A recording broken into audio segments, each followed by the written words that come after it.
Greetings, fellow travelers. Welcome back to beautiful San Diego. Conrad Preby's Africa Rocks highlights 6 different African habitats ranging from savanna to seashore, home to nearly 70 species of animals.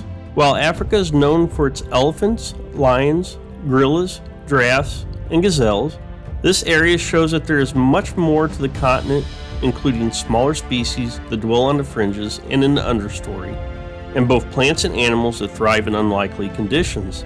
Entering each area, we are greeted by impressive rock formations that represent the geology of the region. Africa Rocks opened in 2017, and as we will see, is one of San Diego's most ambitious exhibits to date. And here we will follow a winding pathway giving us great views of Africa's unexpected beauty.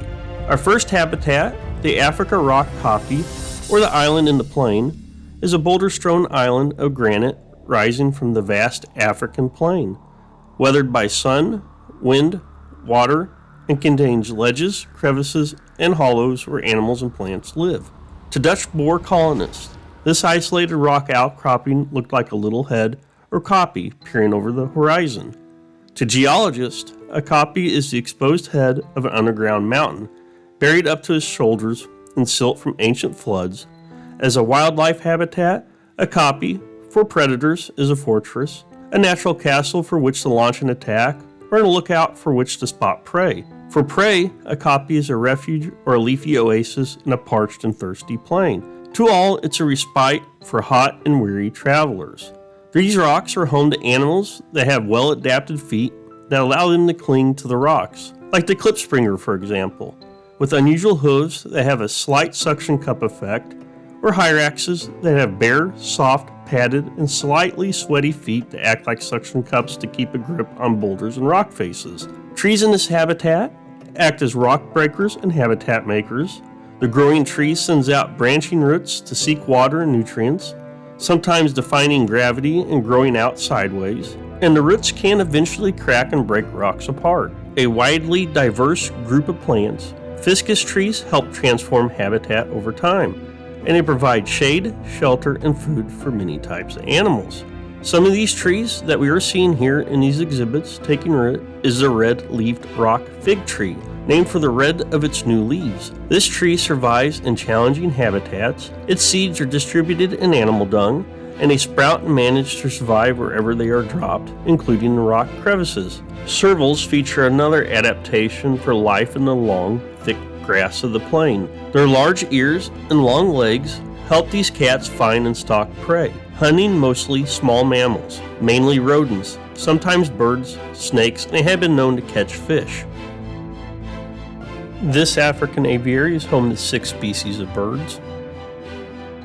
Both the male and female white-headed buffalo weaver work together to build a nest, an oval structure made of thorny sticks. The entrance is a downward-facing tube. A pair may build several nests in the same tree.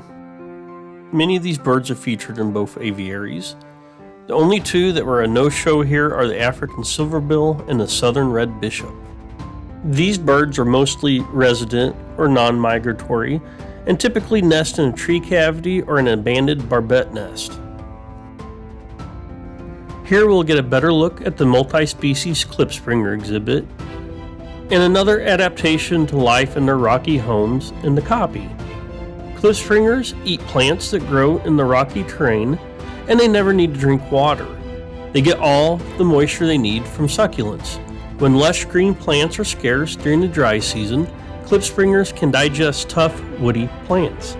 The rock hyrax is also well adapted to living in Africa's boulder-strewn kopje habitat. Hyraxes live among the nooks, crannies, dens, and burrows of the rock formations. The color of their fur and their rounded shape help them blend in as protection from predators like eagles. This is the main predator for many of the animals we've just seen. A pair of bateller eagles will build a nest of sticks and twigs in the fork of a tall tree, usually acacias. Like a balancing tightrope walker, this eagle appears to teeter as it flies. Their name, bateller, comes from an old French term for acrobat.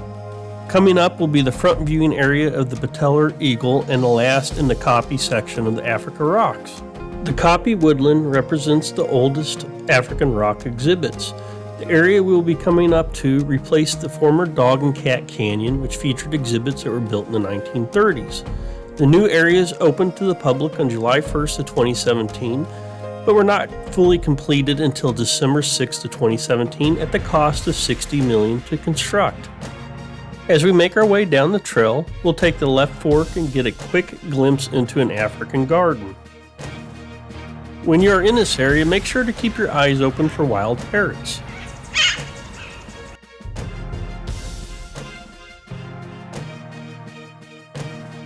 In this African garden, we'll get a glimpse at the critically endangered Albany cycad species, which has declined by more than 80% in the last 100 years. Only about 60 plants are left in their native South African habitat, as well as the wood cycad. This species disappeared from its wild habitat by 1916. A few male plants were saved in botanical gardens, but there are no female plants remaining, so the species requires special propagation techniques. The Ethiopian Highlands rise above the continent. This region of rugged mountains and windswept grassy plateaus is known as the roof of Africa. This challenging habitat is home to some unique species, including the hamadryas baboon that make their living by scaling the sheer cliff faces. As cliff dwellers, when the sun comes up, family groups gather into bands of 50 to 100 individuals to begin their daily march. They scramble down the cliffs and spend the day foraging. Then in the late afternoon, they climb back up to settle for the night in the safety of craggy ledges. Highly regarded in ancient times. For example, ancient Egyptians believed these baboons, or sacred baboons, to be representatives of the Egyptian god of learning, and they were often mummified after death. Though currently extinct in Egypt, these monkeys can be found in large populations in Ethiopia, Saudi Arabia, Yemen, and Somalia. This large, social monkey species lives in a large group that has a well-defined hierarchy. A core social unit is made up of a single adult male, several females, and their offspring. Adult males are twice as heavy as a female. A male of long hair reaches to their hips, and their cheek tufts are silvery. Grooming one another is a bonding activity, and the higher-ranking individuals get the highest sitting spots on the rocks. To us, staring contests and lip-smacking may be a silly way to interact with our friends, but they mean something very different to hamadryas baboons. In fact, staring is considered a threat, and other threat behaviors include head bobbing and tension yawns, during which a baboon displays its large canine teeth. This baboon species is omnivorous, with the majority of its diet consisting of plant matter, including berries, roots, grass seeds, leaves, and flowers. Baboon populations in Arabia will commonly eat cactus fruit and palm nuts, and non-plant food consists of bird eggs, small mammals, and occasionally insects. Since most baboons live in arid environments, they are able to survive on low-quality diets for long periods of time.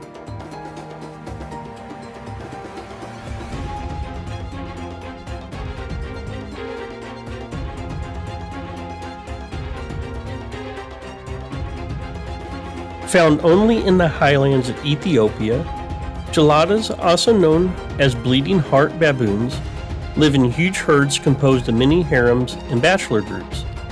Family units join to form large foraging bands of 30 to 350 animals.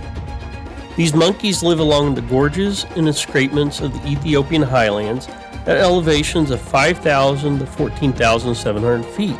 They stick close to cliffs to use them as sleeping sites and climb up to the plateau for their daily grazing and social interactions. We will come back to these majestic animals in a moment, but first we will take a look at the top floor of the walk-through aviary. This will also be our first look into the Acacia Woodland habitat. This immersive and expansive walk-through aviary houses 27 species of birds, 1 species of lizard, and 4 species of fish.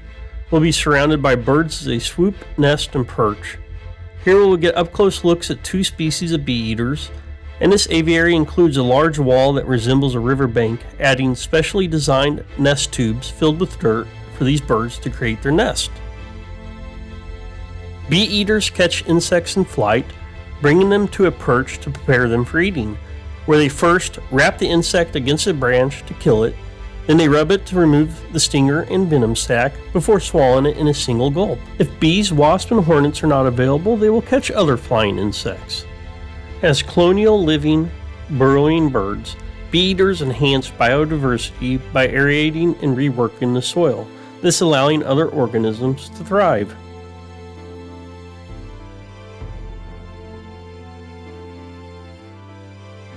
This bird finds and breeds with one partner for the rest of its life, where they build their nest high up in a tree canopy, giving them protection from predators by branches and dense green foliage. In 1987, the Fisher's lovebird was the most commonly traded bird in the world, leading to its population decline.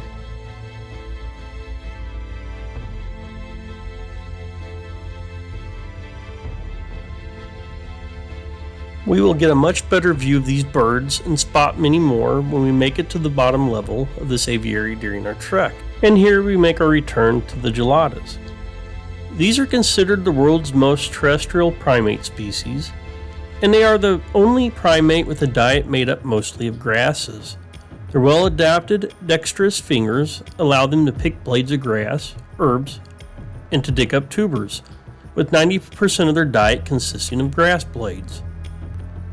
The red hourglass-shaped patch of skin on the gelada's chest and neck set this large monkey apart. On a female, blister-like bumps along the border of the patch enlarge when she is most fertile. They also use over 30 different vocalizations, typical with highly social animals. Vocalizations can be combined into sequences and are used for reassurance, appeasement, and aggressive defensive communications, to name a few. Some of these calls are restricted to higher status animals. This open woodland habitat is characterized by plenty of sunlight, shrubs, and grasses among scattered acacia and other trees, which provide shade, shelter, and food for many animal species. In this woodland, a leafy tree is a safe place for a leopard to sleep away the day. Trees also attract prey like gazelles and monkeys. At night, a leopard may lurk nearby to pounce. However, leopards are loners, and a kill can attract scavengers like hyenas and lions. A leopard lugs the carcass high in a tree where it can feast in peace and save the leftovers for later. Leopards have the largest range of all the big cat species and live in a wide variety of habitats. Yet despite their adaptability, their populations are in decline as they lose ground to human development and fall prey to illegal poaching. This second leopard yard was designed with an area where the keepers can bring the leopards right to a spot to demonstrate trained behaviors that help them care for these wild animals. The wall allows keepers to interact safely with these predators.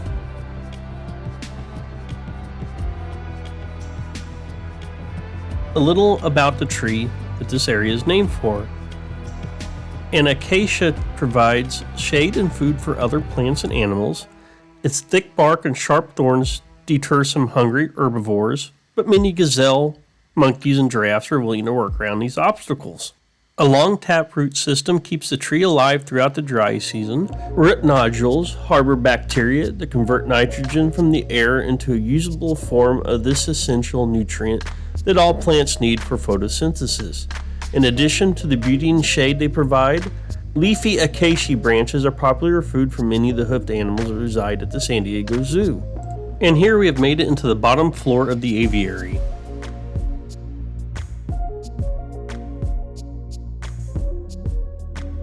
These birds eat seeds so tiny that most weigh less than 1 milligram. For comparison, that's equal to about 3 grains of table salt.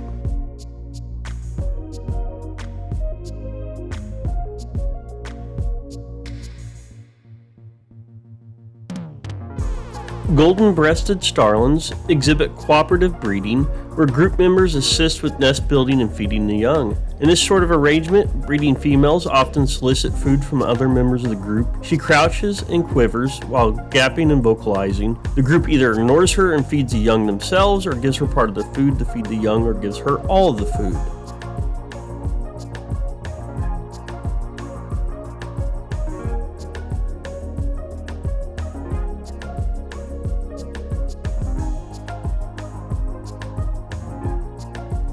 White-bellied go-away birds are weak flyers but are adept climbers. When they do fly, they often glide or make a swooping motion.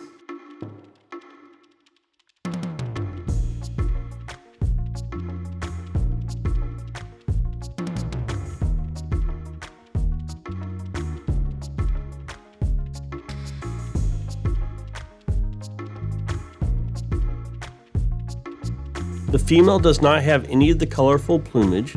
The forehead to the neck and the sides of the head is brown with a dark central mark on the quills.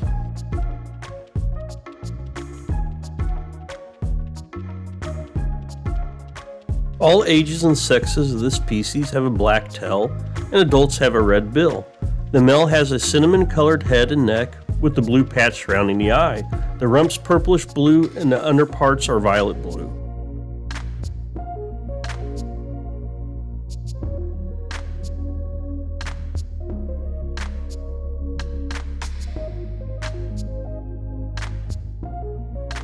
These songbirds make up one branch of the extensive weaver family, a family known for crafting some of the most elaborate nests in the world. Weaver nests tend to be round or oval-shaped and made of fine grasses or reeds. And although they are classified as a songbird, their song is described as harsh and unpleasant, sounding like a low-pitched chattering.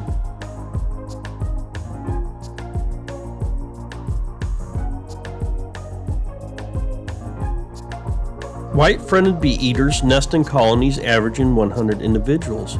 A population of bee-eaters may range across many square miles of African savanna, but will come to the same colony to roost, to socialize, and to breed.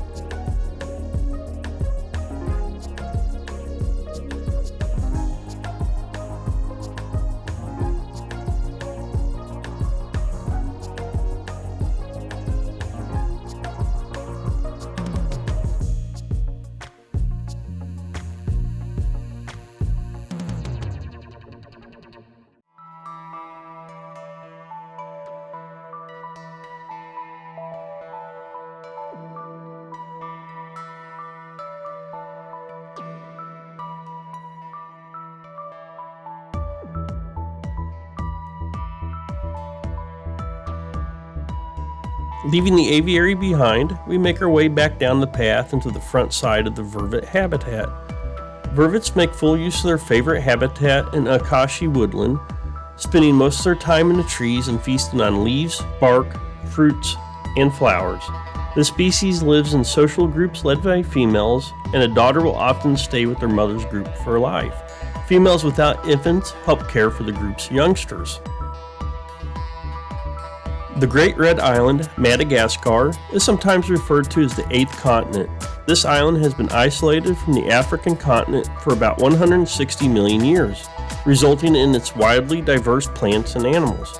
Madagascar has habitats ranging from rainforest to tropical dry forest to deserts and 3,000 miles of coastline. The island is home to an astounding 13,000 species of animals and plants that are found nowhere else on Earth. In this habitat, we will find the elephant tree, reaching 30 feet in height. They provide perching and nesting sites for birds, lemurs, and other mammals bite into the tree's bark to find moisture. The spiny forest habitat gets little rain, so the elephant tree's trunk can swell to store water for the dry times. Grooved bark funnels rainwater to the roots, while tiny leaf size reduces moisture loss in the air.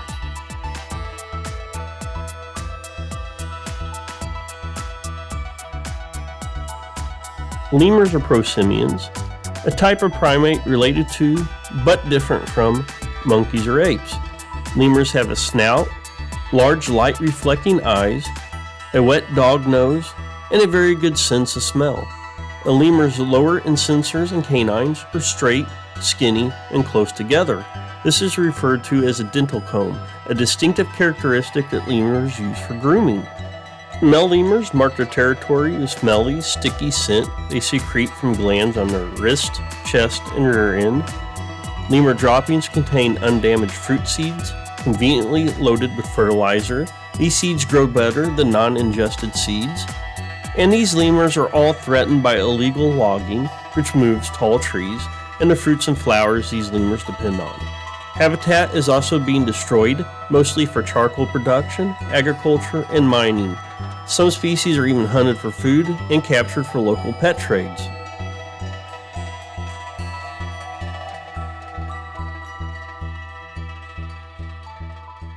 Blue-eyed black lemurs are born with orange-brown fur. Males but not females will turn completely black.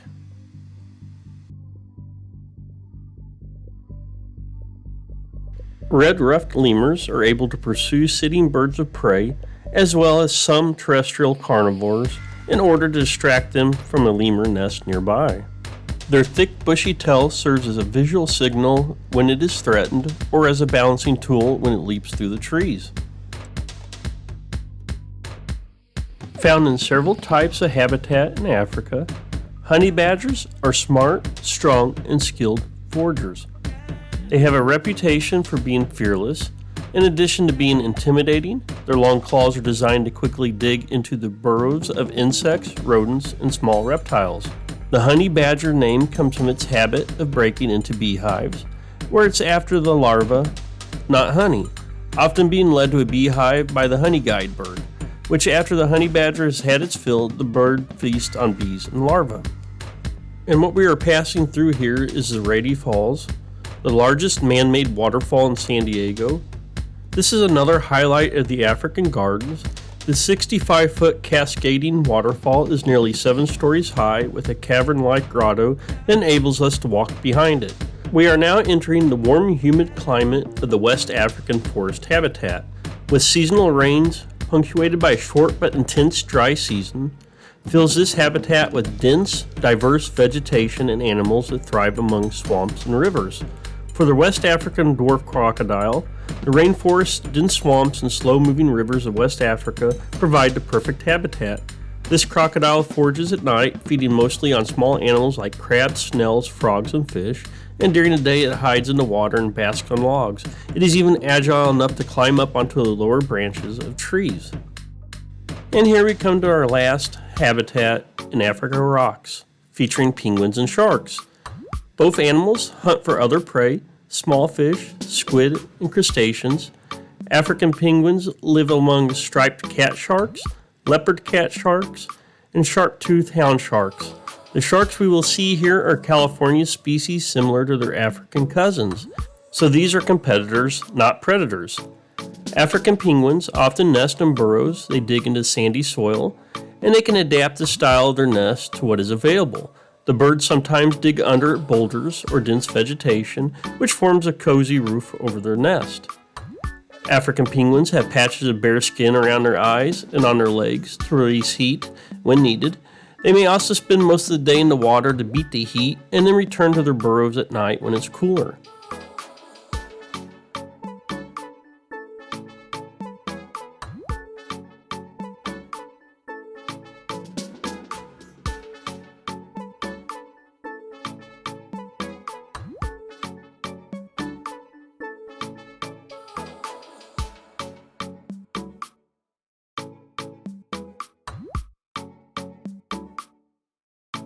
Flapping its short, flat, stiff wings, an African penguin can swim at nearly 8 miles per hour and stay underwater for up to 4 minutes. Using its feet as rudders, a hunting penguin is agile, quickly zigzagging in pursuit of fleeing fish. This is our final viewing area to enjoy the fish and penguins. Let's enjoy the scenery, and I will catch you at the end.